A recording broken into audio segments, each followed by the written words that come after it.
If you've watched the first 4 videos in this series, which I hope you have, you'll know that building your online reputation on Google, Facebook, and other popular sites is key. A strong online reputation helps attract new customers, grow your business, and together with regular monitoring and management, creates a winning recipe for your success. Hey, I'm Isaiah Rendorio with Podium, and today I'll talk about managing your online reputation. Let's talk shop. 3, 2, 1,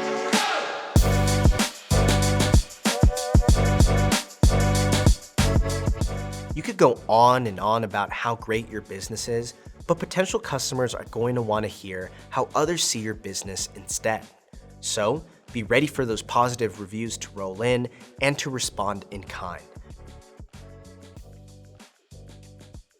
Your responses can help attract, convert, and retain customers, and here's how. Imagine you have a potential customer going back and forth between you and your competition. You're fairly equal in every way, all the way down to the number of reviews, but there's one place you differ. You respond to your reviews, and your competition doesn't. Your responses show your credibility, that you care and take pride in the experience you provide, but that's just the beginning. It also humanizes your business, shows your gratitude, and that you work hard to appreciate your customers. Oh, and it really works too. 70% of people said their opinion changed after a business responded to their review.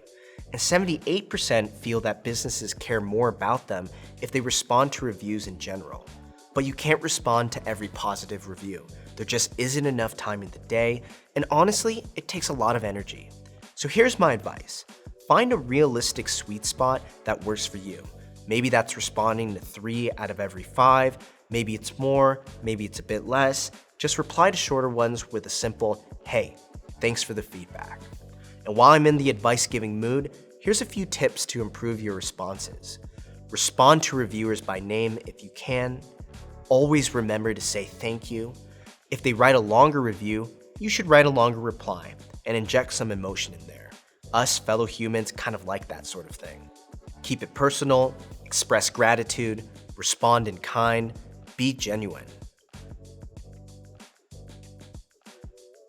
Now I know what you're thinking. Positive reviews are great, but what about the negative ones?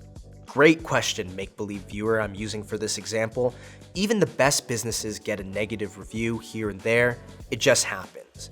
Don't panic. It's not the end of the world. Have a game plan, and you might be surprised that you could turn a negative review into a positive experience. It could keep a customer from leaving you for your competition.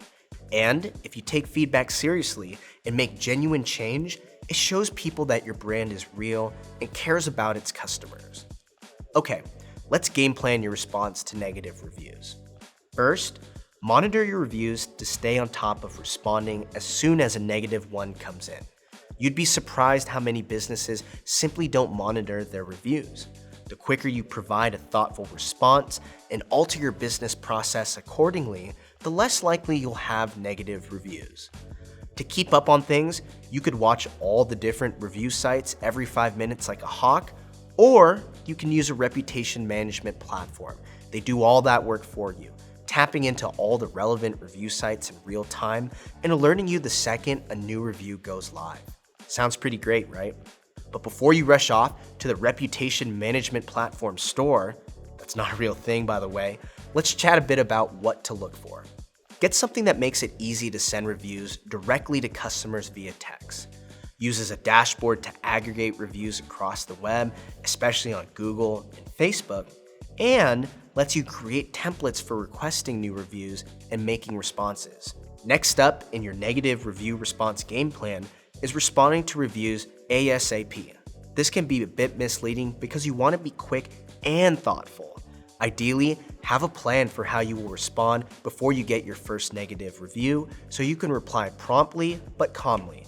Some pro tips to consider. If the negative review involves you specifically, let someone else handle the response. Responses should be as cool, calm, and collected as possible, and follow this framework. Start with an apology. Maintain a calm tone. Offer to right the wrong, and end by continuing this conversation privately. And altogether, it may sound a little something like this.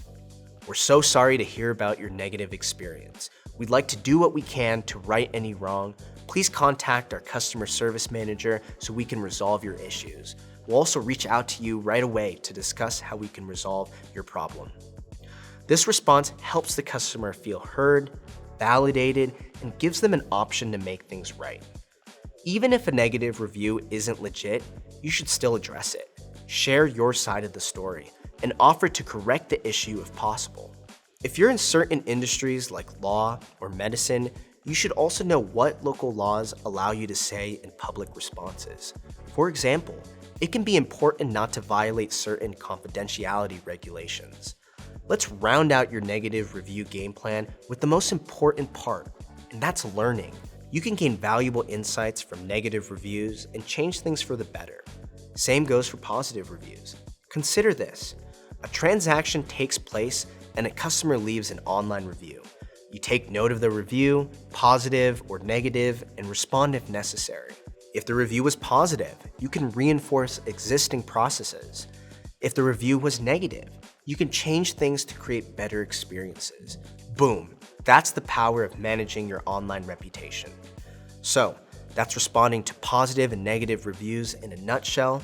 We learned how to respond, when to respond, why to respond, and we all had fun doing it. I said, we all had fun doing it, right? Of course we did. Hope to see you again for our next video. Till next time.